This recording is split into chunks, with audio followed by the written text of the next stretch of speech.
Before we begin, I want you to notice something simple. The way your body feels right now. The heaviness behind your eyes. The tension in your lower back. That quiet exhaustion you've been calling normal for years. Modern medicine might label it stress, age, maybe hormones. But in the old mountain monasteries of Tibet, the elders had a very different name for it. They said, when the kidneys grow cold, the light in a person begins to fade. Not just physical strength, but the light behind the eyes, the will to get up, the quiet joy of simply being alive. For them, the kidneys were not just filters of blood, they were the keepers of courage. The first place fear struck, and the last reservoir of the life force that keeps you moving when everything in your life feels heavy. So when a person became tired in a way that sleep couldn't fix, when their back ached without injury, when their spirit felt like it had fallen to the floor, they didn't ask, "What's wrong with your mind?" They asked, "What has your body been forced to carry? And how long have your kidneys been trying to hold it alone?" That knowledge was never meant to leave the high plateaus. In 1959, when the invasion came, the soldiers didn't just tear down walls, they hunted the healers, burned their libraries, and tried to erase the line of doctors who knew how to talk to the body's inner fire. What they called tsualung, the flame that lives in the kidneys. Monasteries disappeared, lineages vanished, but not all of it was lost. Many years later, in exile, a sealed package surfaced in Dharamsala. Inside, a stack of handwritten pages by the last physician monk trained before his order was destroyed. His name was Dr. Tenzin Dorje, and on the first page he wrote a single line to whoever would open it in the future. "I cannot save your world, but I can show you how to save your fire." What followed were detailed notes on practices the West still calls impossible. Men drying wet sheets with their body heat in the snow. Herbs that rebuilt people who had nearly given up. Massages and sounds that could bring sleeping kidneys back to life. In his eyes, the real crisis of the modern age would not be technology or politics. It would be millions of people walking around with dead kidneys and dim spirits. Alive on paper, but cold on the inside. The pages he left behind contain teachings the monks guarded for centuries, so movements, infusions, massages, sounds, and a daily ritual to keep the inner fire burning. If you feel like your own light has been fading, if your energy, your mood, or your will have grown thin, what you're about to hear was never designed for you, and yet, somehow, it has reached you. Maybe that's not an accident. Lai, Chapter 1, The City Doctor and the Quiet Power of Warm Water. Water was everywhere in our hospital, and somehow, we had all stopped seeing it. It ran in steel sinks and IV bags, flushed toilets, washed floors, steamed out of sterilizers. We ordered expensive drugs, cutting-edge scans, complex surgeries. But the most common medicine in the building was the one we treated like background noise. I didn't realize that until the winter everything broke at once. My name is Emily Ward. I'm an internist in a big coastal city. The year after the pandemic, a brutal cold front rolled in. Ice, snow, and a power outage that left half the city shivering in the dark. The hospital had generators, but the roads were a mess. Ambulances delayed, supply trucks stuck behind wrecks, and black ice. We had a full ER, a thinning pharmacy, and more patients than beds. That's when Mrs. Rivera arrived. She was small and light as a bird under the blankets, 79 years old, with silver hair braided tight and eyes that had once been lively but were now dulled by pain and exhaustion. Her daughter's voice shook as she told me the story. "She hasn't been drinking, doctor. She says water makes her get up all night to pee, and she's so tired. She had a urinary infection last month. Took antibiotics but never really got better. These last few days, her back hurts. She's had fever, and her pee is almost black. We checked her labs. Her kidneys were struggling. Her blood was thick with what they hadn't filtered. She was dehydrated, febrile, confused. Textbook kidneys in crisis. Normally, this would be handled with a clear protocol: fluids, antibiotics, close monitoring, maybe a transfer to intensive care if she declined. But the ICU was already overflowing. We were short on some medications, and even the basics. IV bags, certain antibiotics. We're being rationed carefully. I felt that familiar weight in my chest, the pressure of doing enough with not enough. When I stepped out of the room, I almost collided with Nadia, one of our senior nurses. She'd worked in war zones before coming here, a quiet woman with eyes that had seen too much and hands that never shook. "You look stuck," she said gently. "We're low on what I need," I said. "Her kidneys are a mess. She's dehydrated, infected, terrified, and we're barely keeping up." Nadia nodded slowly. "Your protocols are good," she said, "but don't forget the oldest one of all." I frowned. "Which one?" She smiled just a little. "The art of hot water." We went back into the room together, while I adjusted Mrs.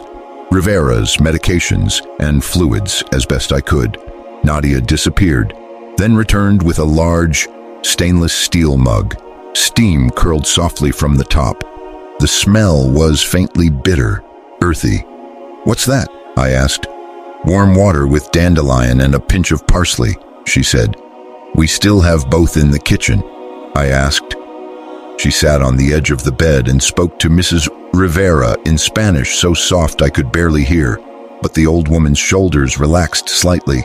Then Nadia turned to me. "Do you know what cold water does to tired kidneys?" she asked. "It hits them like ice on sore muscles. They contract, they hold back. Boiling water is no better. Too harsh, too irritating, but warm water, just above body temperature, is like a kind hand. The kidneys accept it." She lifted the mug to the patient's lips. "Slowly," she said. "Just sips." Mrs. Rivera grimaced at the taste of dandelion, but swallowed. Sip by sip, over 10 or 15 minutes, the mug emptied. No rushing, no chugging, just small, patient mouthfuls. "Dandelion is a gentle diuretic," Nadia explained quietly as we watched. "Parsley helps with stones and flow, but the real magic is in the water itself, used the right way. Enough, warm and steady." For the next 12 hours, I watched something I'd only ever read about in old case reports and traditional manuals. Every 90 minutes to 2 hours, Nadia or one of the other nurses brought another mug, warm water at that same pleasant bath temperature.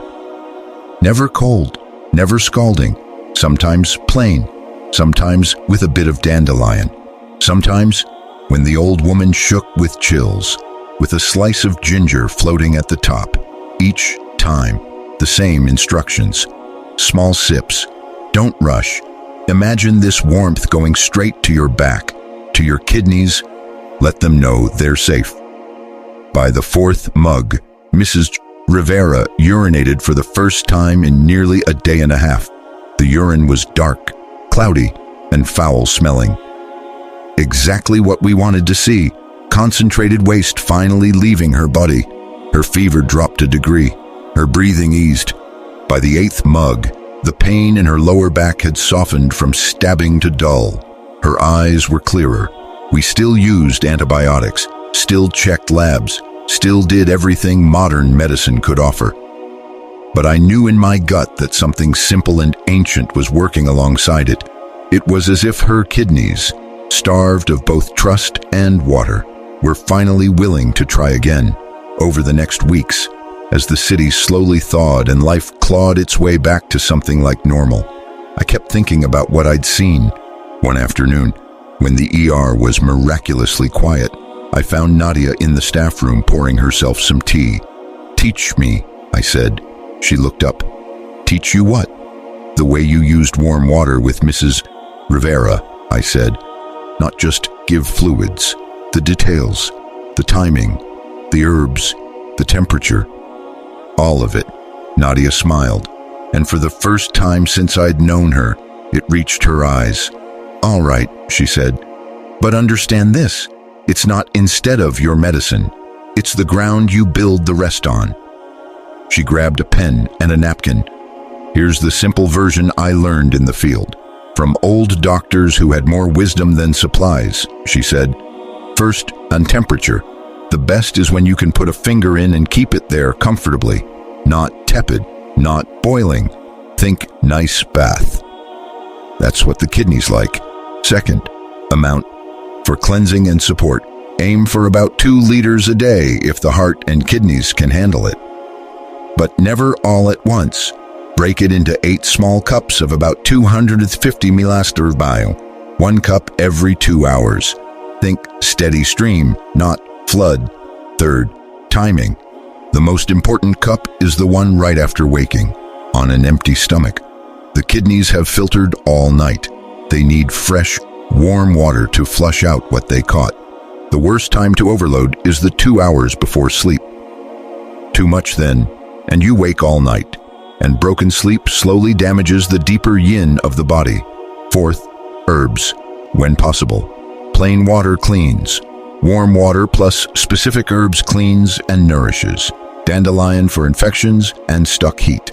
Parsley for stones and sand. Ginger for cold, aching kidneys and low back. Nettle to strengthen and build." She tossed the pen aside. "And last," she added, "how you drink matters. No chugging. No get it over with. Small, mindful sips. Let the body feel you are caring for it, not punishing it." Since that winter, I've added a new line to almost every kidney care plan I write. Right below the medications and the follow-up labs, I scribble, "Warm water protocol. 30 days. Morning, 1 glass warm water, optionally with lemon. Daytime, 6. 8 small warm glasses, every 1.5. 2 hours. Late evening, last warm glass, 2 hours before sleep. Consider gentle herbs, if appropriate. I've seen what happens when patients actually follow it. Their lab numbers don't always become perfect. Life is more complex than that. But they come back saying things like, "My lower back doesn't ache as much. My urine is clearer. I don't feel as drained in the afternoons. I sleep a little deeper." And each time, I remember that in a world obsessed with complicated fixes, sometimes the most profound medicine begins with a kettle, a cup, and a decision to treat water like something sacred again. Ice-cold drinks shock tired kidneys. Boiling water irritates them, and chugging huge amounts all at once overwhelms them. But warm water, taken in small, regular sips at the right times, becomes a gentle daily treatment that helps your kidneys flush, relax, and heal without being forced. Chapter 2. The River Inside Your Back. When Michael turned 42, his body started speaking a language he didn't want to hear. It began as a dull heaviness in his lower back. At first, he blamed the office chair, the long commutes, the extra weight he had quietly gathered around his waist. He bought a new ergonomic chair, adjusted the height of his monitor, even ordered an expensive lumbar cushion from a late-night ad. None of it worked. The ache grew familiar, like a low, steady hum underneath his day. By late afternoon, it felt as if a small stone had lodged itself at the base of his spine. Some evenings, when he finally lay down, the fatigue in his back felt older than he was, like it belonged to someone who had carried too much for too long.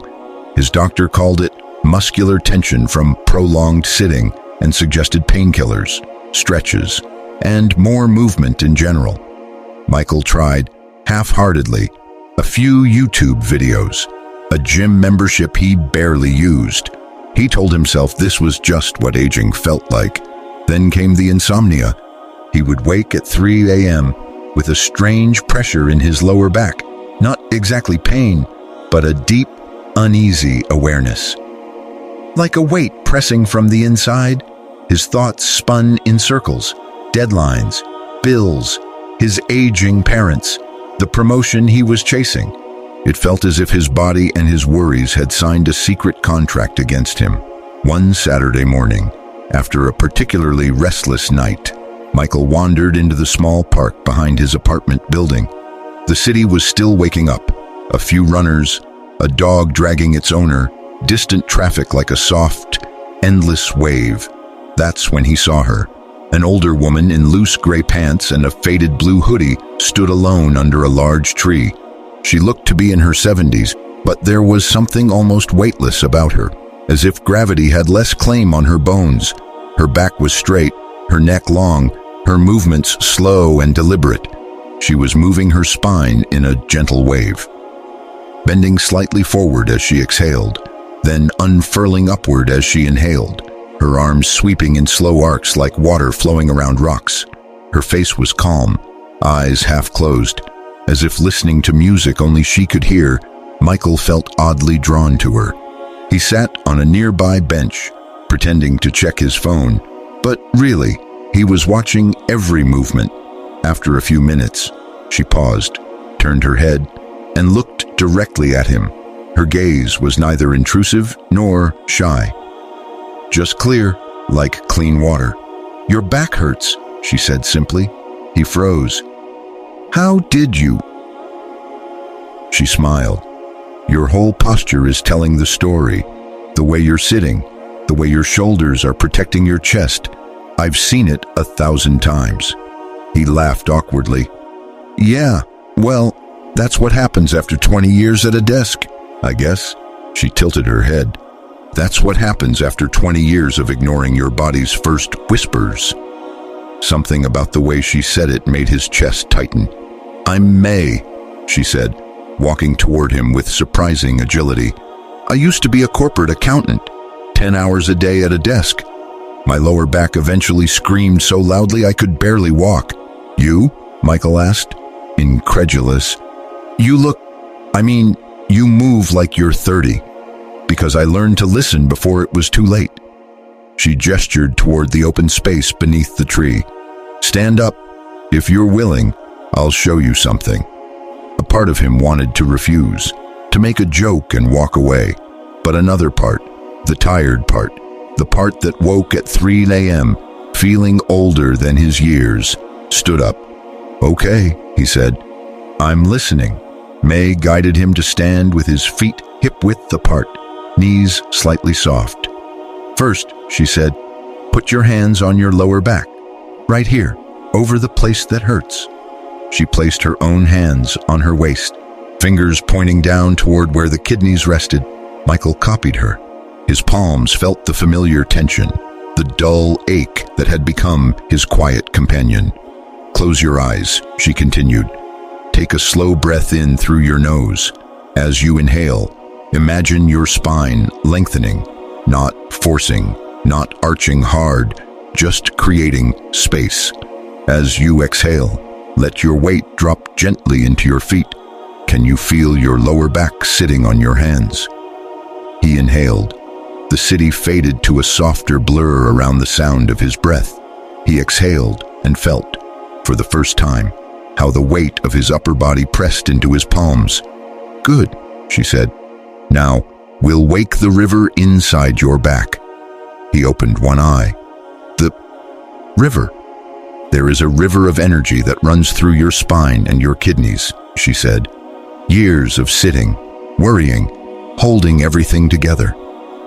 That river becomes a stagnant pond. Your job is not to fight the pond. Your job is to gently get the water moving again." She demonstrated as she inhaled. She lifted her chest slightly and allowed a subtle, graceful arch to appear in her lower back, her hands supporting the area. As she exhaled, she softened her knees and allowed her torso to fold just a little forward from the hips, her hands never leaving her lower back. "Inhale, open," she said softly. "Exhale, soften, tiny movements. This is not about stretching hard. It's about massaging your kidneys with breath and awareness." He followed her. Inhale, gentle opening. Exhale, small release. After a few repetitions, something unusual happened. The ache in his lower back didn't vanish, but it changed. It felt less like a solid rock and more like something that could possibly Move. How many times do I do this? He asked. Today, just 15 breaths, she replied. Later, you can build to 21, but only with kindness. Your body has been ignored for a long time. It doesn't trust sudden intensity. It responds to consistent, gentle attention. When they finished the first sequence, May had him stand still, hands by his sides, eyes closed.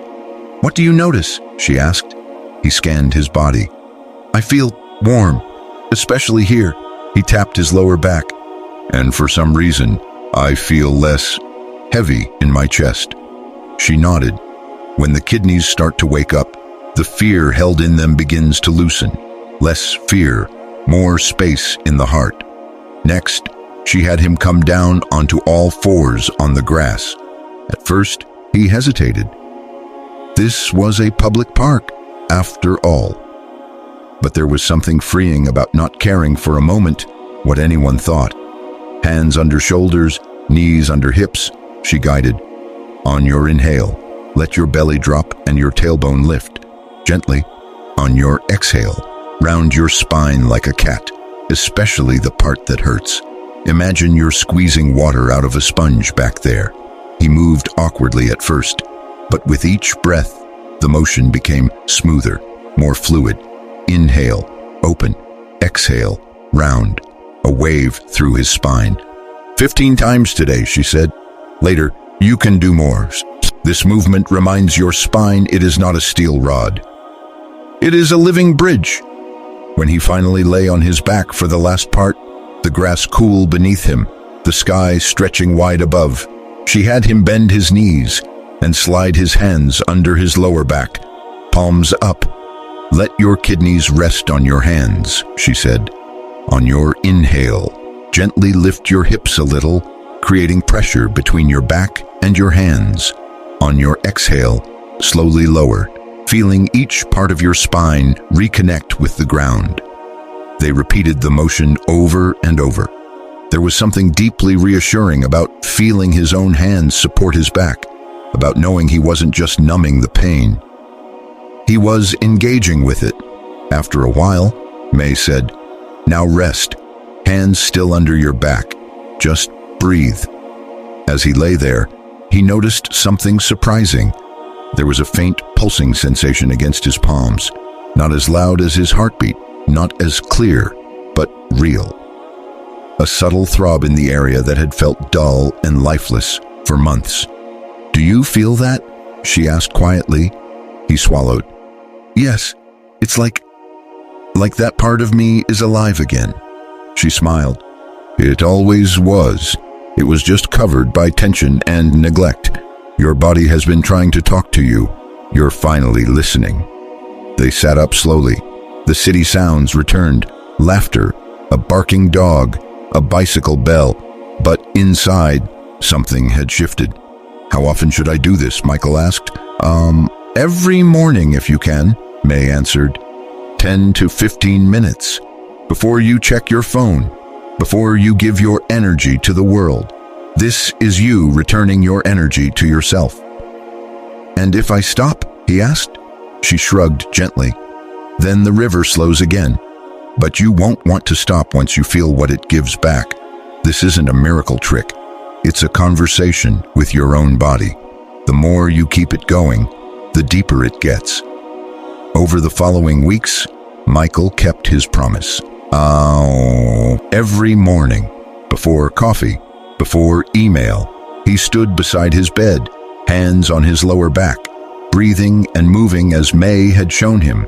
He did the gentle waves on all fours. He finished with the bridge, his kidneys resting in his own hands. The first changes were subtle. A little less stiffness when he got out of bed, less of that heavy stone feeling at 4 p.m.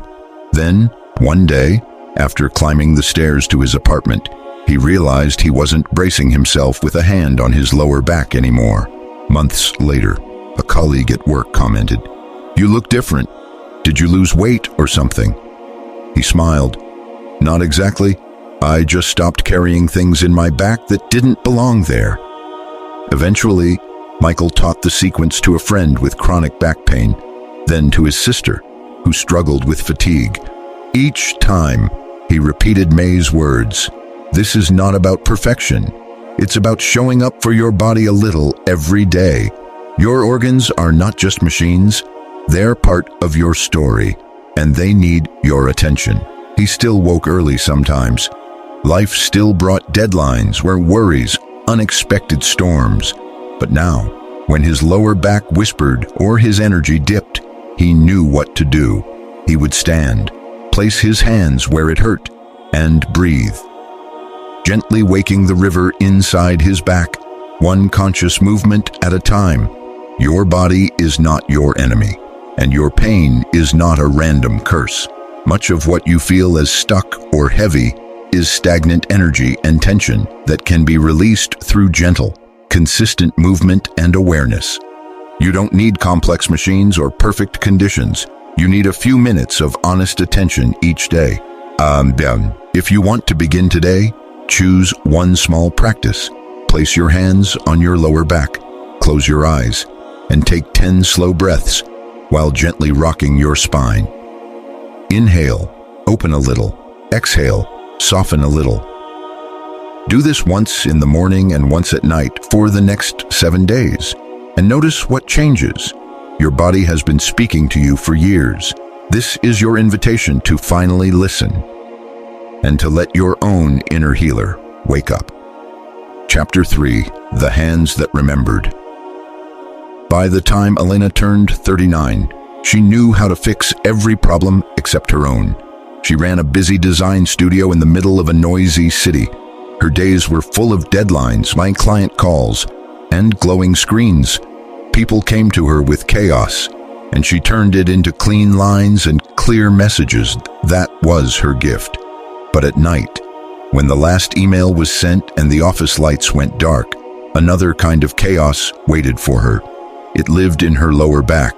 At first, it was just a dull tightness at the end of the day. Then it became a heavy, throbbing ache that spread from the base of her spine into her sides, as if something inside her was slowly running out of strength. Some nights she lay awake, feeling a cold fear she couldn't name, pulsing behind that ache. Her doctor ordered tests, blood work, scans, a long list of questions. The results came back within normal range. "It's probably stress and posture," he said kindly. "Try stretching, maybe some yoga, and rest more."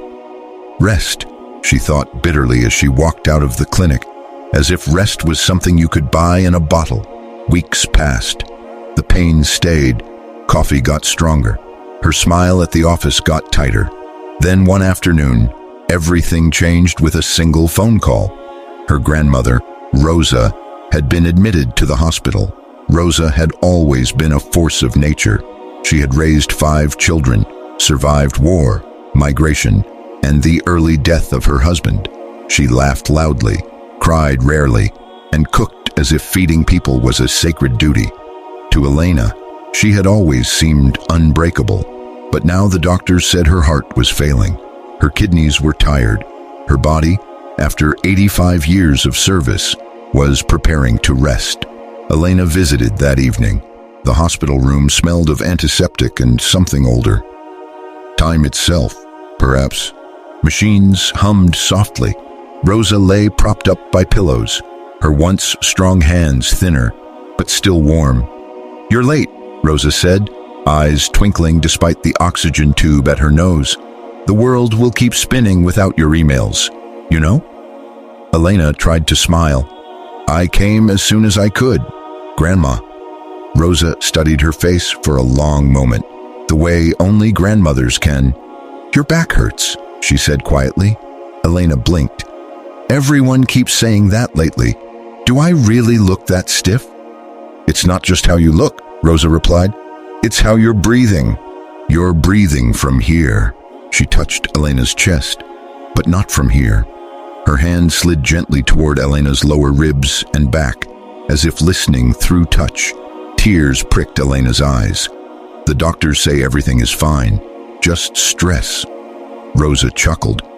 "Doctors are good with machines and numbers, but some things, mi amor, Don't show up in blood tests. She patted the edge of the bed. Come sit.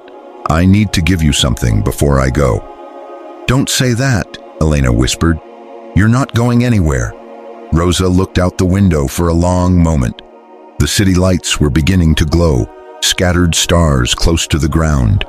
Everything goes somewhere, she said softly. The body goes back to the earth. The breath goes back to the wind.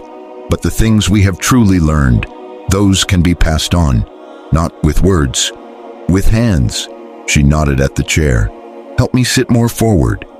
With gentle effort, Elena helped her grandmother slide closer to the edge of the bed, her feet resting on a small stool. Rosa's back was straight, her breath a little labored but steady. Take off your jacket, Rosa said. Sit on the chair and turn around. Let your back face me. Elena hesitated. Here, now. Now, Rosa insisted. Before the nurses come, before this body decides it's done. So Elena did as she was told. She sat on the chair, facing the window, the thin fabric of her blouse between her skin and the cool hospital air. Behind her, she felt the familiar warmth of her grandmother's presence. Then she felt her hands. They were weaker than before, but still carried something ancient. Like soil that had grown generations of flowers, Rosa placed both palms gently on Elena's lower back, right where the ache lived. Elena, she said quietly, do you know why your back hurts? Because I sit too much? Elena tried to joke. Because you carry too much, Rosa replied. Not just work, fear, responsibility, old stories that don't belong to you. Her thumbs found 2 points on either side of Elena's spine at waist level. She pressed. Not hard, but with a kind of steady, listening pressure. Elena gasped. A small electric sensation shot down her legs, a line of awareness she had never felt before. Here, Rosa murmured, is where your kidneys speak, when you live in constant fear of failing, of disappointing, of losing what you've built. They get tight and quiet. They hold your uncried tears. Slowly, in small circles, Rosa began to work those points, pressing toward the center, not rubbing the surface. With each rotation, Elena felt layers of tension she hadn't even noticed begin to loosen. Images rose in her mind. Late nights at the office, phone calls she hadn't returned, the moment her father left when she was 7.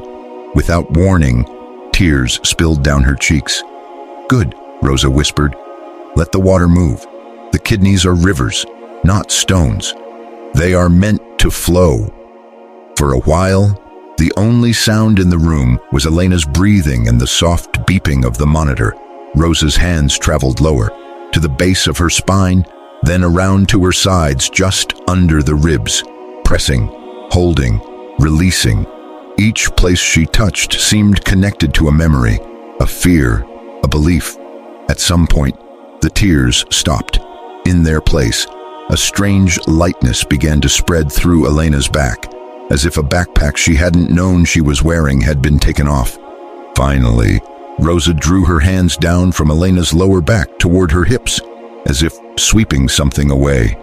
Turn around, Corazon, she said. Elena turned, eyes red, but softer. What did you do? She asked. Rosa smiled. My grandmother called it waking the kidneys. She used it on women who had lost children, on men who came back from war. She said the body remembers everything the mind tries to forget. Sometimes the only way to release it is through touch. She took Elena's hands in her own, placing them over her own lower back. These hands of yours, she said, they know how to type and design and fix other people's problems. Now they must learn to heal the one who carries them. How? Elena whispered. Tonight, when you go home, Rosa instructed. Lie on your bed on your back. Slide your hands under your lower back so your weight presses down into your palms. Breathe slowly, 10 times. Let your hands get warm. Imagine that warmth sinking into your kidneys, telling them, you are safe now. She mimed the motion with her own hands in the air. Then sit up. Rub your hands together until they feel hot. Place them on your sides, just under your ribs, and move them in circles, not like you're scrubbing a stain. Like you're comforting a child. 36 times in one direction, 36 in the other. And then, Elena asked. Rosa curled her fingers into loose fists and tapped gently on her own lower back, like playing a soft drum. Finish like this. Tap 100 times. Not hard, just enough to wake up the sleeping river. Do it every night for a month. While you do it, don't think about emails or deadlines. Think about all the fear your body has carried for you. Thank it. Let it go. Elena swallowed. Will it fix everything? No, Rosa said, eyes kind. But it will begin to change the story. The pain will soften, your sleep will deepen, and you will remember that you are not just a mind dragging a tired body around. You are a whole being, and your hands are wiser than you think. That night, back in her small apartment, Elena stood in front of the mirror and looked at herself differently. Not as the boss, not as the good daughter, but simply as a human being whose back hurt because she had been brave for too long without support. She lay down on her bed and followed Rosa's instructions. Hands under her lower back, 10 deep breaths, warmth gathering in her palms, then circles at her sides, slow and patient, then the gentle drumming on her lower back. By the time she finished, she felt tired. But in a good way, like after a long, honest conversation. For the first time in months, she fell asleep without fighting her thoughts. She dreamed of rivers. Over the next 30 nights, Elena kept the ritual. Some evenings she felt waves of emotion rise up again. Grief, anger, old fear. Other nights, there was only silence and warmth. Slowly, the constant ache in her lower back began to fade. The fear she carried there loosened its grip. When Rosa passed away 3 weeks later, Elena cried until her throat hurt. But beneath the grief, there was something else, a quiet knowing that her grandmother had placed a living tool in her hands, a way to keep the connection alive. Months later, when a co-worker mentioned waking every night with lower back pain and anxiety, Elena didn't reach for advice about mattresses or chairs. She simply said, "Can I show you something my grandmother taught me?" and gently guided her colleague's hands to her own back, just as Rosa had done. And in that moment, sitting in a break room lit by fluorescent lights, a new pair of hands began to remember. At its heart, this story is about remembering that water, used wisely, is kidney medicine. Ice-cold drinks shock tired kidneys. Boiling water irritates them, and chugging huge amounts all at once overwhelms them. But warm water, taken in small, irregular sips at the right times, becomes a gentle daily treatment that helps your kidneys flush, relax, and heal without being forced. Chapter 4. When her backbone remembered her why. For most of her life, Maya believed willpower lived in her head. She was the kind of woman people described as driven, first in her family to go to college, fast promotion in a big tech company, side projects in productivity hacks, color-coded calendars. If there was a book about focus, she had already read it twice and highlighted every line.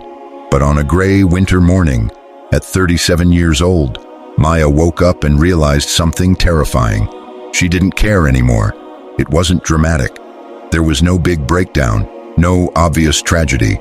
She simply lay in bed, staring at the ceiling, and felt nothing. No spark, no push, no let's go. Just a heavy emptiness in her chest and a strange, cold weight in her lower back, as if someone had quietly unplugged her from life during the night. She dragged herself to work anyway. She still answered emails, still joined meetings, still nodded at the right moments. But inside, a quiet voice kept asking, "What for?" The projects that used to excite her now looked like meaningless tasks on a never-ending list. Friends told her it was burnout. Her therapist said she might be depressed. Her manager suggested she take a vacation. She took 2 weeks off. She slept. She scrolled. She tried to meditate and grew impatient after 3 minutes. When she returned to work, nothing had changed.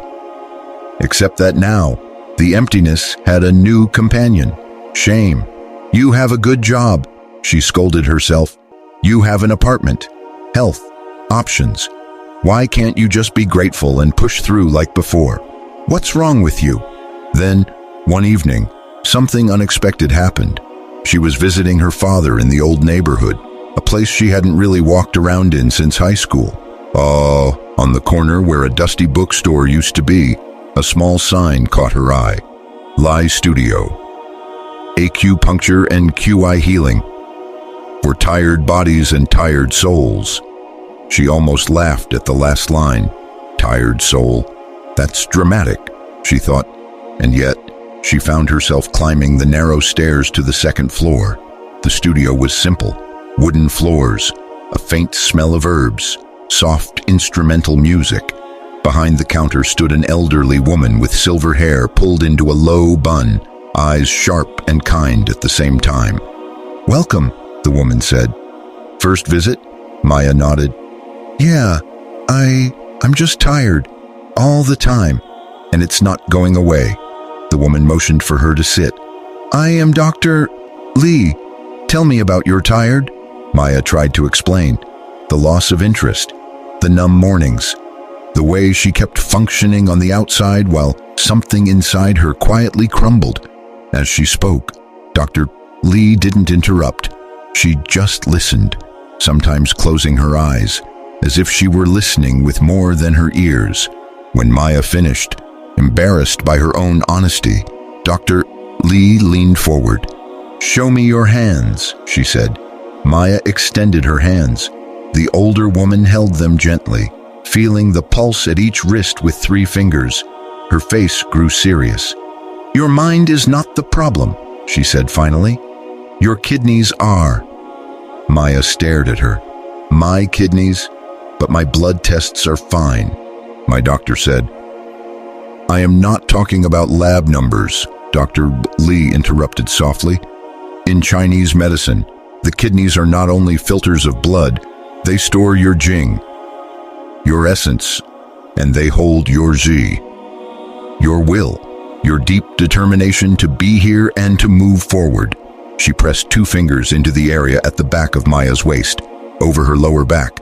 The spot felt strangely cold and tender. You feel that? Dr. Lee asked. Maya nodded. It's stiff and kind of empty. Yes. Dr. Lee withdrew her hand. Your kidney energy is frozen. When that happens, people lose the taste for life. Ideas are still in the head. Plans are still on paper. But the warrior who acts, she tapped Maya's lower back gently, has put down her sword. The words landed in a place deeper than logic. Maya felt her throat tighten. So what do I do? She whispered.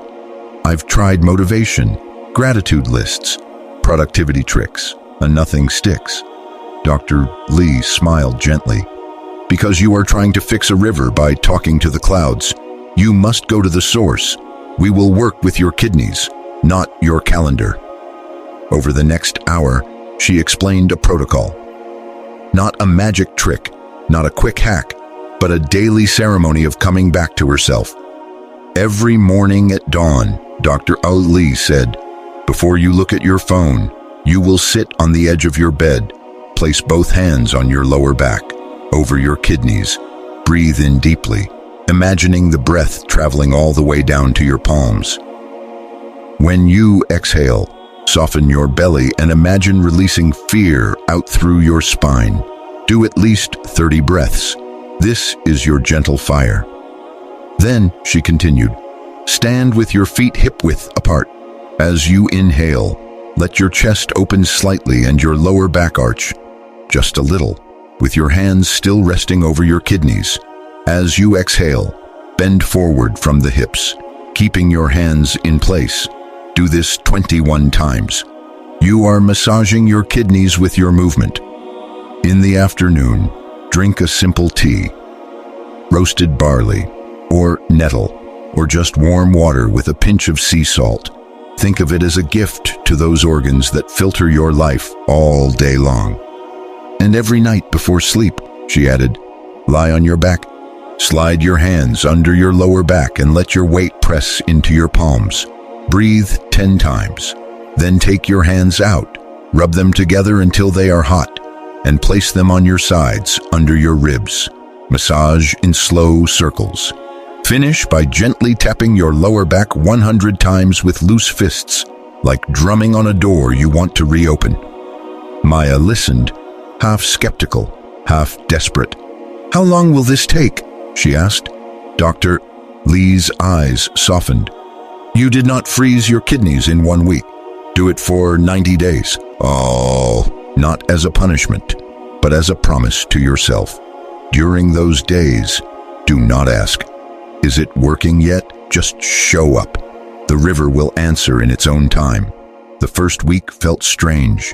Maya's mind was used to big gestures, new diets, new planners, bold resolutions. This quiet routine felt almost too simple. Some mornings she wanted to skip it, but the memory of that gray, empty ceiling pulled her back to the practice. On day 10, she noticed something small. When her alarm rang, getting out of bed felt a fraction easier. On day 17, as she breathed with her hands under her back, she felt a faint warmth blooming where there had been only cold. It was barely there, but it was real. By week 5, her posture had shifted. She caught her reflection in a shop window and realized she was standing straighter, as if an invisible string were gently lifting her from the base of her spine. She still had hard days, but the emptiness was no longer a solid wall. More like a fog that sometimes lifted. The real turning point came when a younger colleague, Sam, dropped by her desk one evening. He looked tired in that particular way she recognized too well. I don't know what's wrong with me, he said. I used to care about this work. Now I just don't. I can't make myself want anything. Maya listened, hearing her own past words echoing in his voice. For a moment, she considered recommending a book or a podcast. Instead, she heard herself say, "Can I show you something strange that helped me?" Later that night, she stood in her small living room, guiding Sam through the same movements Dr. Lee had given her. Hands on lower back, gentle arches, soft forward bends, slow, deep breaths into the kidneys. As she demonstrated, she realized something quietly astonishing. She was no longer just surviving. She was transmitting. The river inside her was flowing enough to feed another. Months passed. Maya still had deadlines, bills, difficult days. Life did not magically become easy, but there was a new presence inside her. A steady, pulsing yes that lived not in her mind but in her core. She no longer confused thoughts about purpose with the feeling of purpose itself. She could sense, in her own body, that when her kidneys were warm and alive, her will was too. When they grew cold and tense, her motivation dimmed, and now she knew what to do. Every morning, before the world's noise rushed in, she placed her hands on her lower back and whispered, "Thank you for carrying me. I'm here now. Let's keep going." Your will to live and act is not just a mental decision. It is fueled by a deep energy center in your body, especially around your kidneys. When that center is frozen by fear, exhaustion, or hopelessness, you can have 1,000 ideas and still feel unable to move. When you warm and nourish it through breath, movement, touch, and attention, your will naturally rises again. Not as force, but as a quiet, steady yes to life. If you feel like you're going through the motions, don't blame your character or your mind. Start by caring for the part of you that has been silently holding your fear and fatigue for years. Tonight, before you sleep, lie on your back and slide your hands under your lower back. Take 10 slow breaths, imagining warmth flowing from your palms into your kidneys. Then rub your hands together until they are warm and massage the area under your ribs. on both sides in gentle circles, finishing with soft tapping on your lower back. Why? Repeat this simple ritual for the next 30 nights. Not as a chore, but as a daily act of self-respect. And notice how your posture, your energy, and your will to live begin to quietly return. On Chapter 5, the night the room started singing. By the time Jonah turned 40, silence scared him more than noise. He worked as a sound engineer in a busy city studio, spending 12 hours a day surrounded by music, voices, and the constant hum of electronics. He knew how to fix distortion in a track, how to polish a vocal, how to make a cheap guitar sound expensive. People came to him with rough sound, and he made it clean. But inside his own body, there was a kind of noise he couldn't tune. It lived in his lower back. It started as a vague heaviness after long sessions. Then it became a throbbing ache radiating from the base of his spine into his sides. Some nights, when he finally crawled into bed, he could feel it pulsing. A deep, tired pressure that seemed older than he was.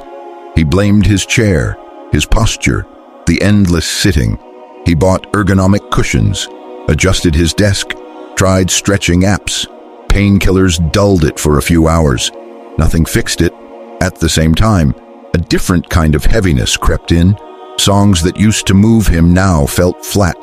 Projects that once excited him became just files to process. He still did his job well, but the joy was gone. On the subway ride home, he would stare out the window feeling hollow, like someone had turned the color down on his life. "You're burned out," his friends told him. "Maybe depressed," his doctor said, after a quick exam and normal blood tests. "Try therapy, try exercise, try rest." He tried all three, in fragments, and nothing really changed. One rainy evening, walking home with his hood up and ears full of low-volume music, Jonah passed a small community center he'd never noticed before. A handwritten sign in the window caught his eye, sound bath and healing tones. Tonight, 7 p.m. for tired bodies, heavy hearts, and busy minds. He almost laughed. Great, he thought. Now even my fatigue is a marketing category. He took 3 more steps, then stopped. Something in him, maybe the part that still believed in the power of sound, pulled him back to the door. Inside, the room smelled faintly of incense and old wood. A dozen people sat or lay on yoga mats. At the front of the room stood a woman in her 60s with silver-streaked curls pulled into a loose knot. She wore a simple black shirt and soft pants, barefoot on the floor. On the ground in front of her was a semicircle of instruments, crystal bowls in different sizes, a metal gong, a frame drum, a few small chimes, and something that looked like a heavy bronze bowl on a cushion. "Come in," she said, her voice warm and steady. "Find a mat. No experience needed, only a body and a bit of curiosity." Jonah chose a mat near the back. He lay down awkwardly, feeling self-conscious among strangers in leggings and loose clothes. His lower back throbbed against the thin mat. The woman introduced herself as Amara, a former choir director who had spent the last 20 years exploring sound as medicine. "We live in a world that worships thinking," she began, "but the body is listening all the time. Every sound, every word, every unspoken fear has a frequency, and the organs are where those frequencies go to rest." Her words slid past Jonah's skepticism and landed somewhere deeper. "Tonight," she said, picking up the heavy bronze bowl, "I want to introduce you to a sound that speaks directly to one of the most important and most neglected parts of your body, your kidneys." Jonah's attention sharpened. She held up the bowl. It was dark, engraved with symbols he didn't recognize.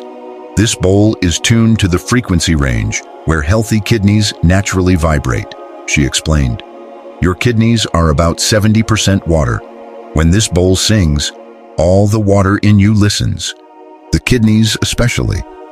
She placed the bowl on a small pad near the center of the room and slowly circled its rim with a padded mallet. At first, There was only a soft friction sound. Then, gradually, the bowl began to sing. It wasn't just a note. It was a living vibration, deep, round, and rich. It seemed to come from everywhere at once. Jonah felt it not just in his ears, but in his chest, in his belly, and unexpectedly, in his lower back. The tone grew louder and more complex, layers of harmonics weaving through the room.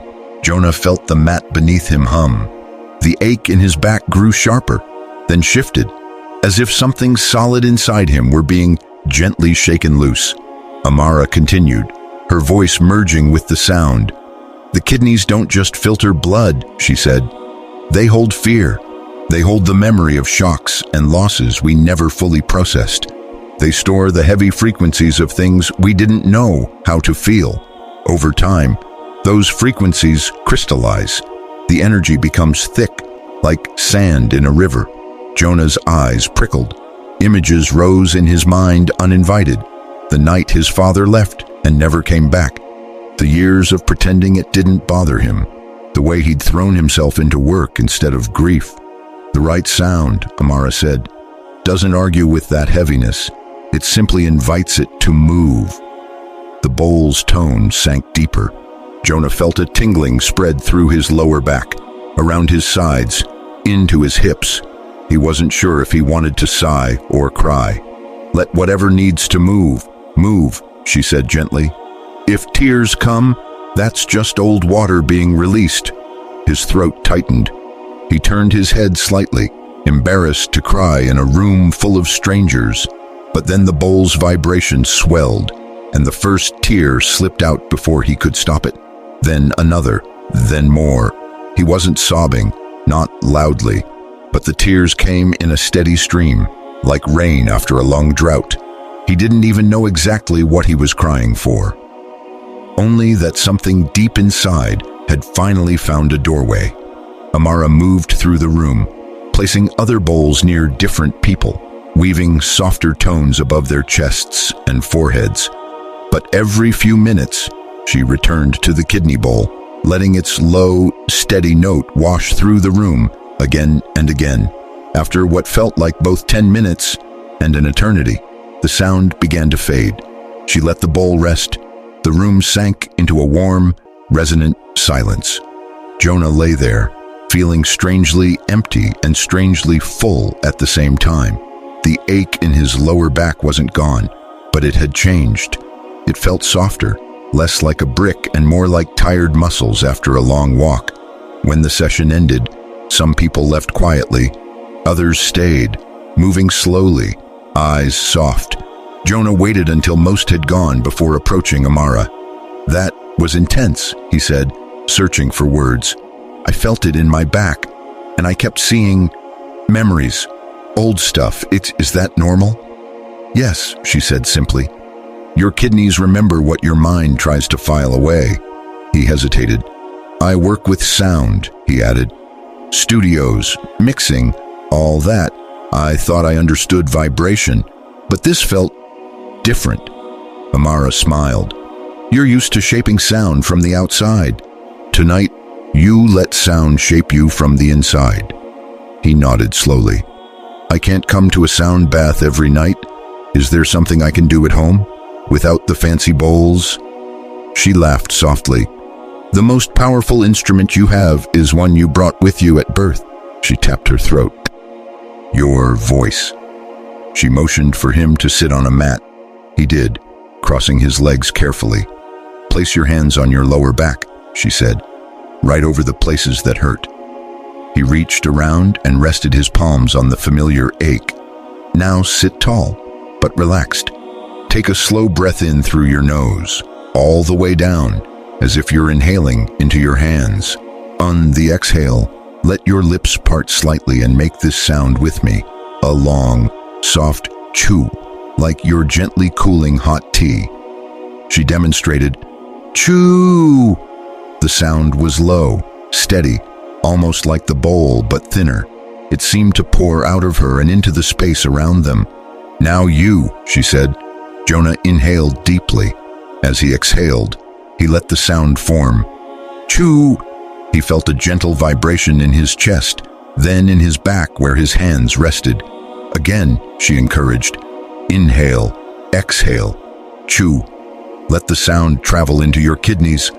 Imagine it washing through them like warm light. They repeated the cycle 6 times. With each exhale, he felt the sound resonate more clearly in his back. By the 6th chew, his hands felt warmer, and the area under them felt less numb. This sound, Amara explained, vibrates in a range that speaks directly to the kidneys. Your body is mostly water, your kidneys even more so. When you make this sound with intention, you're gently reminding them of their original, healthy tone. She looked at him firmly, but kindly. Do this every night, she said. Sit on the edge of your bed, hands on your lower back. 6 deep breaths, 6 long chechu sounds. It costs nothing, takes only a few minutes, but if you do it with presence, not as a chore, it will change you from the inside out. Will it fix my back? He asked. It will begin to free what your kidneys have been holding, she replied. Pain is often the body's way of saying, there is something here that needs your voice. Give it that voice. Let the sound do its work. That night, back in his small apartment, Jonah turned off the music for once. The room felt strangely quiet without a playlist. He sat on his bed, placed his hands on his lower back, and did exactly what she had shown him. Inhale, exhale, cha! At first he felt silly, alone in the silence, humming at his own kidneys, but after a few rounds, the vibration took over his self-consciousness. He felt his hands grow warmer, his back soften a little, his breath slow down. He slept more deeply than he had in weeks. The next night, he did it again, and the next.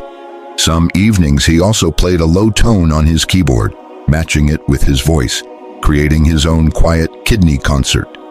After a few weeks, the constant ache in his lower back wasn't constant anymore. It still appeared on stressful days, but now he had a way to meet it. His dentist once told him, floss only the teeth you want to keep. Amara's advice felt similar. Tend only the organs you want to live with ease. One day, in the studio, a singer came in for a session. She kept losing power mid-song, breaking down in tears between takes. I'm so tired, she confessed. Not just in my body, in my life. I feel like fear is sitting in my spine. Without thinking, Jonah heard himself say, can I show you something with sound that's not about the track? He guided her through the simple THU practice during their break. When she returned to the mic, something in her voice had changed. It carried a new depth, as if she'd cleared space in her body for the song to live.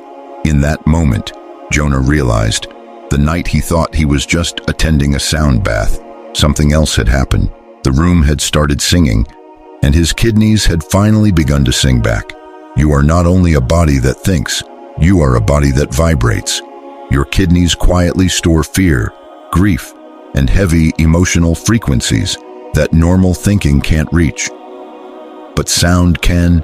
When you use your voice or healing tones with intention, you gently retune this deep center, dissolving what has been stuck and giving your life force room to move again. Chapter 6. The night her fear finally spoke. By the time Elena turned 35, fear had become so normal that she barely noticed it was there. It showed up as a tight jaw in traffic, a racing heart before opening her email, a constant whisper in the back of her mind that said, be careful, don't mess this up, something bad is coming. On paper, her life looked fine. She had a steady job at a small marketing agency, a quiet apartment, and a handful of friends she saw on weekends. No one would have guessed that most nights she slept in pieces. 2 hours here, 1 hour there. Waking up drenched in sweat with her heart galloping as if it were being chased. She told herself it was just stress or too much coffee. After all, nothing truly terrible was happening right now. The worst had passed. 2 years earlier, She'd been in a car accident on the highway. No one died. But for a few terrifying seconds, she'd watched the world spin in slow motion. The screech of metal, the smell of burned rubber, the sight of another car sliding toward her windshield. Those images still lived in her nerves like a permanent echo. She told everyone she was fine afterward. The doctors said her body had healed. The insurance papers were signed. Life went on. But inside, something had stayed frozen. It tightened every time she heard a siren.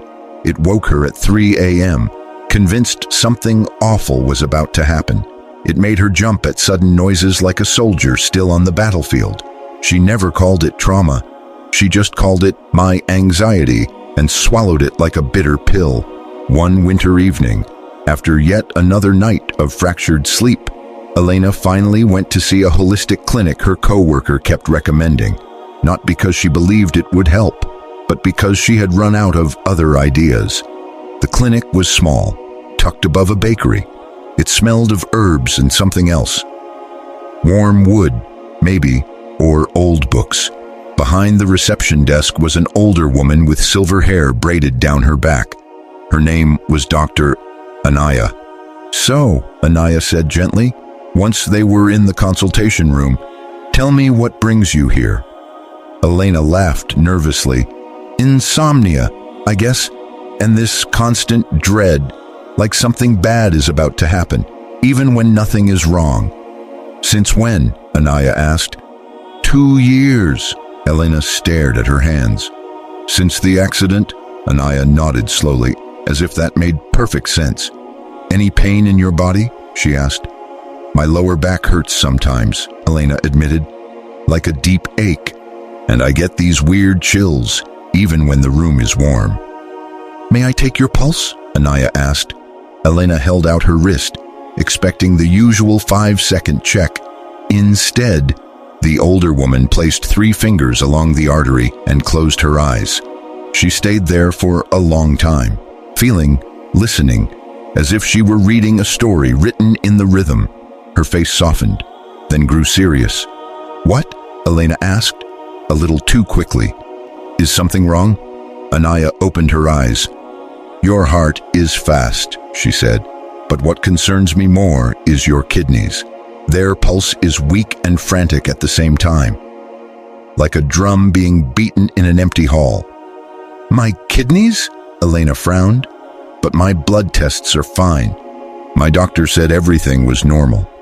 "I'm not talking about lab results," Anaya replied gently. "I'm talking about how your energy moves. In traditional medicine, every emotion has a home in the body. Anger tends to live in the liver, worry in the spleen, grief in the lungs, and fear, deep survival fear, settles in the kidneys."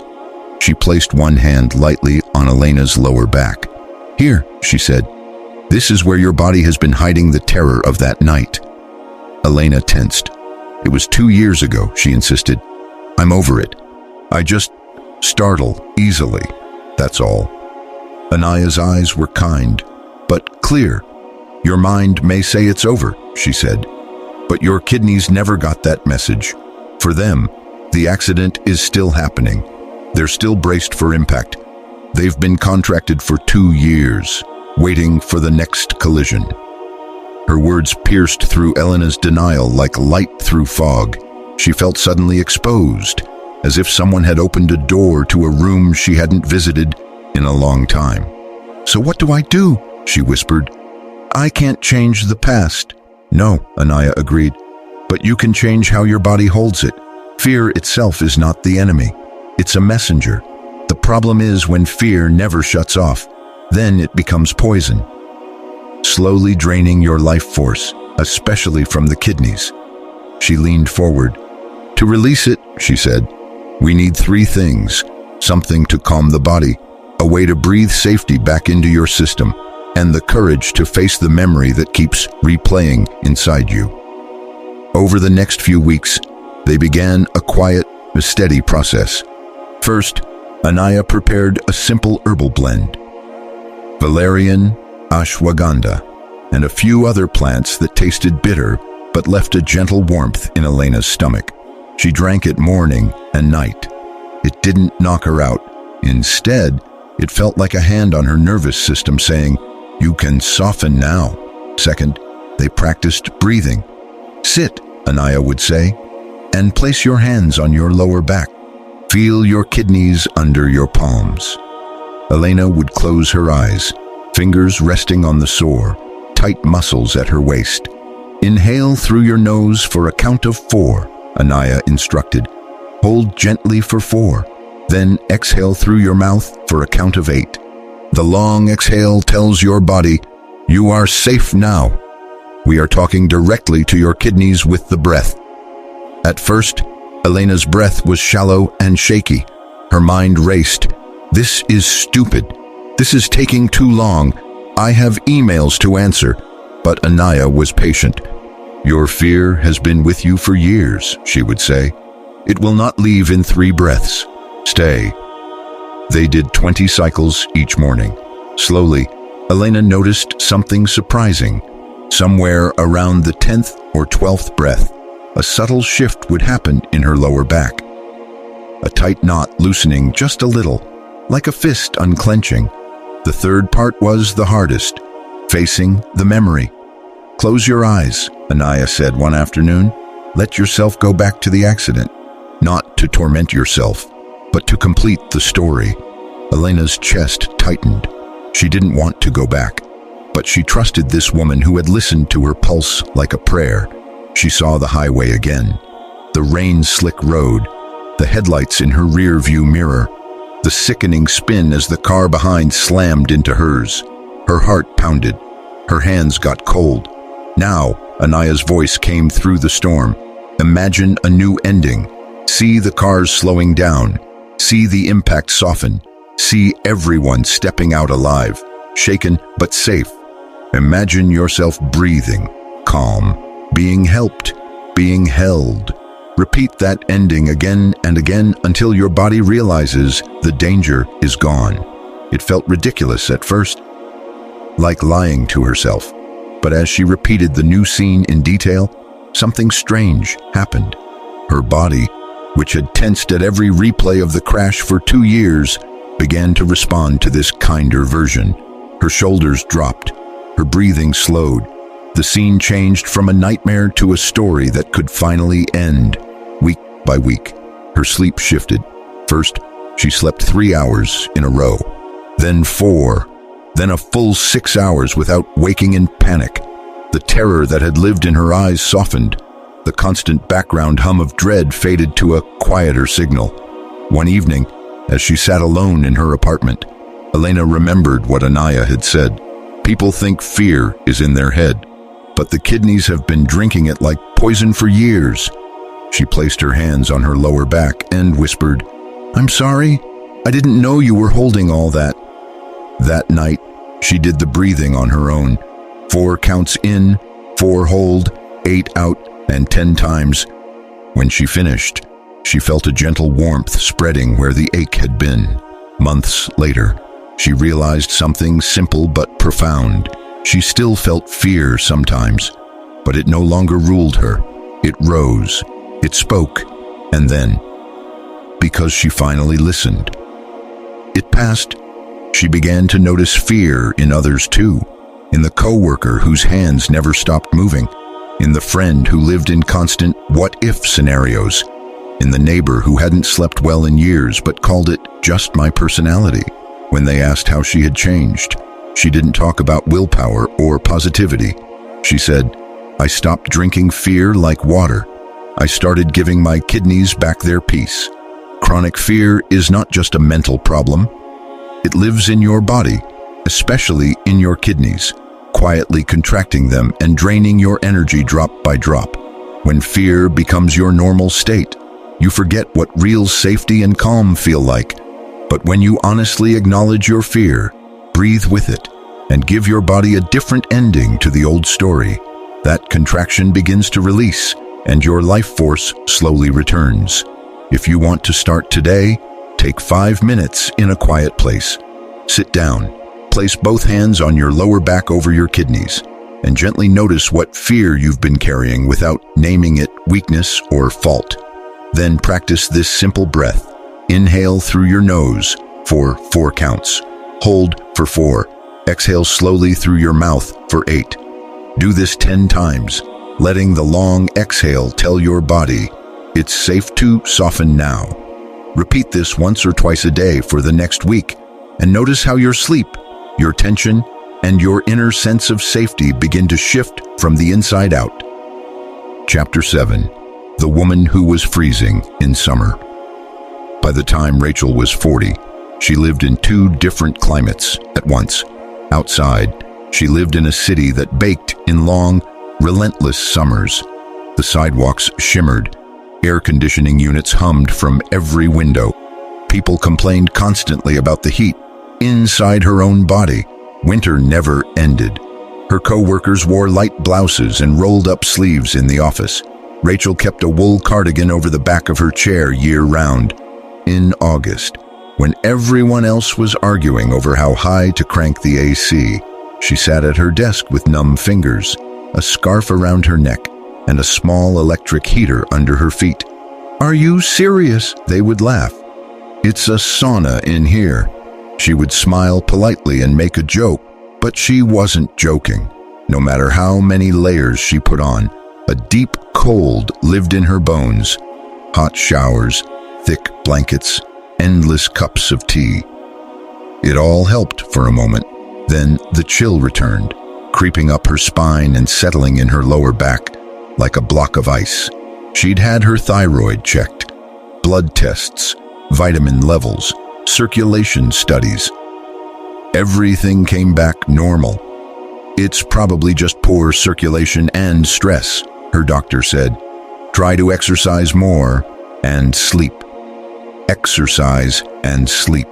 2 things that sounded simple until you were completely exhausted. Rachel worked as a project manager in a busy tech company. Deadlines stacked on top of each other like plates in a restaurant about to close. Her days were a blur of emails, calls, status updates, problem solving. She rarely took lunch away from her desk. Even when she got home, her mind stayed plugged in, replaying conversations and planning the next day. At night, she crawled into bed tired but wired. She scrolled her phone until her eyes blurred. When she finally fell asleep, she often woke around 4 a.m., the famous wolf hour. With a cold clamp around her lower back and a heavy dread in her chest, she would curl into a ball, trying to preserve the little heat she had, feeling like a candle that had burned past its wick. One Saturday, after a particularly brutal week, Rachel met her friend Mia for coffee. "You look pale," Mia said frankly, "like you've been living under a fluorescent lamp." "Thanks," Rachel said. "I feel like an old fridge. Running all the time and still never really warm." Mia stirred her tea thoughtfully. "Have you ever thought the cold might not be from outside at all?" "What does that even mean?" Rachel asked. "My yoga teacher talks about it," Mia said. "This idea that the body has an inner fire that keeps everything going. Digestion, energy, mood, and that modern life blows it out. She's doing a workshop on inner heat next weekend. You should come. Worst case, you get some stretching. Best case, you stop wearing a sweater in July." Rachel almost refused. She hated the idea of sitting in a room full of flexible strangers, struggling to touch her toes, but she hated the cold more.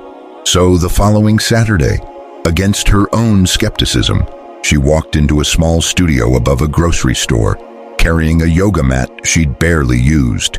The room was simple: wooden floor, soft lighting, a faint smell of incense and lemon. At the front sat a woman in her 70s with short silver hair and eyes that looked both sharp and deeply kind. She introduced herself as Anjali. "Today," Anjali said, "we're not going to chase flexibility or sweat for fitness. We're going to talk to the part of you that keeps you alive when the world around you is freezing, outside or inside." Rachel perked up at that. Anjali looked around the room. "How many of you feel cold most of the time?" she asked. Half the hands went up. Rachel's among them. How many of you work in offices, stare at screens, sit more than you move, and carry worry like a backpack? Almost every hand went up. Anjali nodded, as if she'd expected that. In many old traditions, she said, they understood something medicine is just starting to remember. The kidneys are not just filters. They are the keeper of your inner fire. When you are exhausted, overscheduled, underslept, and always on, that fire begins to go out. The cold you feel is not just temperature. It is a sign that the fire in your core, especially around your kidneys, is fading. Rachel swallowed. It felt as if the woman had just read her biography out loud. So, Anjali continued, you sit under office heaters, you drink hotter coffee, you buy thicker socks, and yet you're still cold, because what is missing is not external heat. What is missing is the warmth that rises from deep within your belly and lower back when the kidneys are strong and awake. She motioned for everyone to sit cross-legged or on a cushion. Rachel shifted awkwardly, her lower back already complaining. Don't worry about looking graceful, Anjali said, as if she'd read her mind. We're not here to perform. We're here to remember how to light a fire. She guided them step by step. First, she said, lengthen your spine, not stiff, but alive. Imagine a string gently lifting you from the crown of your head. If your spine is collapsed, energy cannot rise, and heat cannot circulate. Rachel straightened, feeling strange and exposed at first, and then strangely more awake. Now, Anjali continued, close your eyes. Place your awareness in the area behind your navel, deep in the center of your belly. She paused, letting everyone settle. Imagine there is a tiny flame there, she said softly. No bigger than a candle. Maybe at first you see nothing. That's okay. Just intend it. A small point of warm, red-orange light at your center. Rachel tried. At first, her mind offered her to-do lists and random images. She kept gently bringing it back to the idea of that little flame. After a few moments, she felt not a vision, exactly, but a subtle warmth, like a memory of heat rather than heat itself. Good, Anjali said. Now we breathe, she demonstrated. Inhale slowly through your nose, she instructed. Fill your lungs from bottom to top. As you inhale, imagine the breath is fresh air feeding that tiny flame. Oxygen is wood for the fire. They inhaled together. Rachel felt the cool air in her nostrils, the stretch in her ribs. Now hold the breath gently, Anjali said, and very softly engage your lower abdomen, as if you are sending the breath down to the flame, not up to your head. Count to 7 in your mind. 1, 2, feeling the pressure and attention building at your center. By the count of 5, Rachel felt a mild discomfort. Then, unexpectedly, a faint tingling in her belly. Now exhale slowly through your mouth, Anjali said, like you are gently blowing over glowing embers, not blowing out a candle. As the air leaves, imagine the flame grows brighter and its warmth travels back toward your lower back, your kidneys, your spine. Rachel exhaled. With the exhale, she felt a small wave of warmth move from her belly to her lower back. It might have been imagination, but it felt real enough to make her curious. Again, said Anjali, we'll do 21 rounds. The first few rounds were clumsy. Rachel lost count. Her mind wandered. But by the 6th or 7th breath, something shifted. Her hands, resting on her knees, began to feel warmer. The constant tension in her shoulders dropped a millimeter.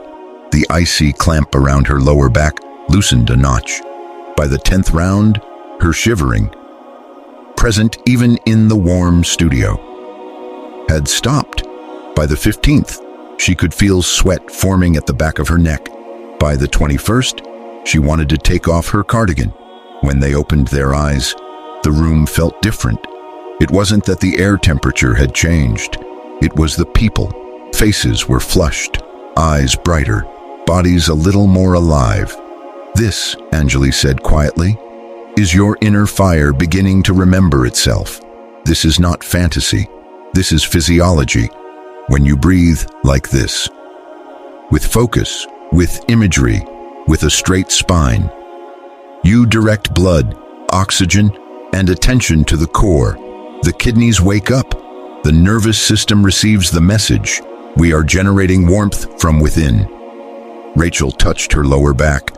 For the first time in months, it felt warm under her own hand, not from a hot pack, not from a heater, from something inside. Why did I get so cold in the first place? She asked, her voice softer now. Anjali looked at her, and then at the group. Because you live in a world that freezes people from the inside, she said. Too much mental work, not enough real rest. Too much stimulation, not enough silence. Long sitting, shallow breathing, constant worry. All of that asks the kidneys to keep giving energy without ever being refilled. Eventually, the fire dies down, and modern people think the problem is the air conditioner. She paused. The real problem, she continued, is that no one taught you how to keep your fire alive. From that day on, Rachel practiced the inner fire breath every morning.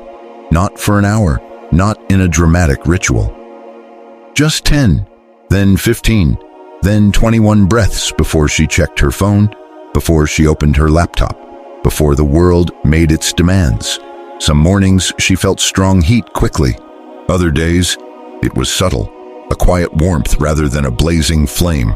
But gradually, something fundamental changed. Her fingers stopped going numb at her keyboard. Her colleagues stopped joking about her winter wardrobe. She still lived in a city with overly aggressive air conditioning.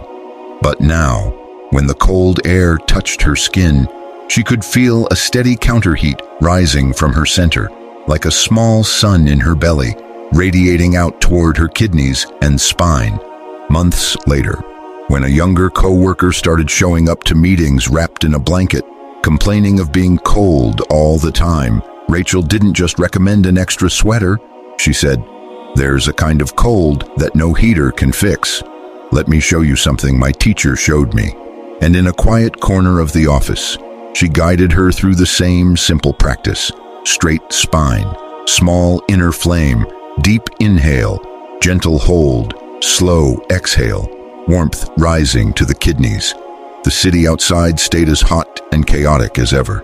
But inside, two bodies remembered that winter is not the enemy, and that summer is not just a season outside the window. It is also a fire you can learn to light every morning in the quiet center of your own life. The coldness, fatigue, and emptiness you feel are not always caused by the weather or the room. You can be freezing on a hot day if the inner fire in your kidneys has been drained by stress, overwork, and constant worry. No amount of external heat will fully fix what is missing inside. But when you learn to breathe, visualize, and sit in a way that feeds your inner flame, you can warm your body from within and protect your energy in a demanding world. If you want to begin today, try this simple ritual tomorrow morning. Sit with your back straight, close your eyes, and imagine a tiny flame behind your navel. Inhale slowly through your nose, filling your lungs. Hold gently for a count of 7 while softly engaging your lower belly, as if sending the breath down to the flame. Then exhale slowly through your mouth, imagining warmth rising from your belly to your lower back and kidneys. Do this at least 7 times, and repeat every morning for the next week. Watch how, little by little, your hands, your back, and even your outlook start to feel less frozen, and how your own inner fire begins to wake up again. At this point, the real invitation is simple.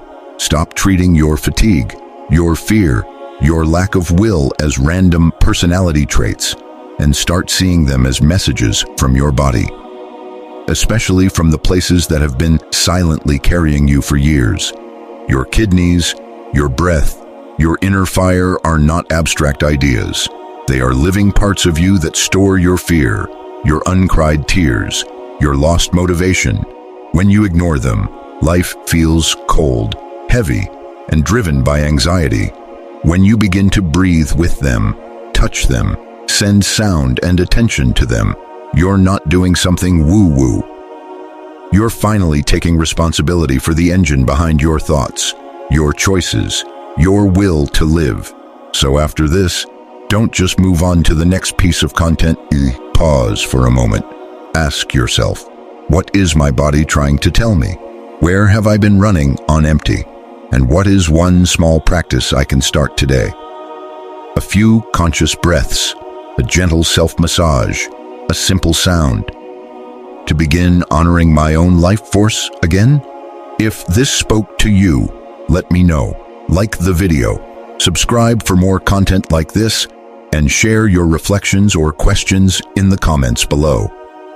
Your story might be the mirror someone else needs to finally wake up. 2.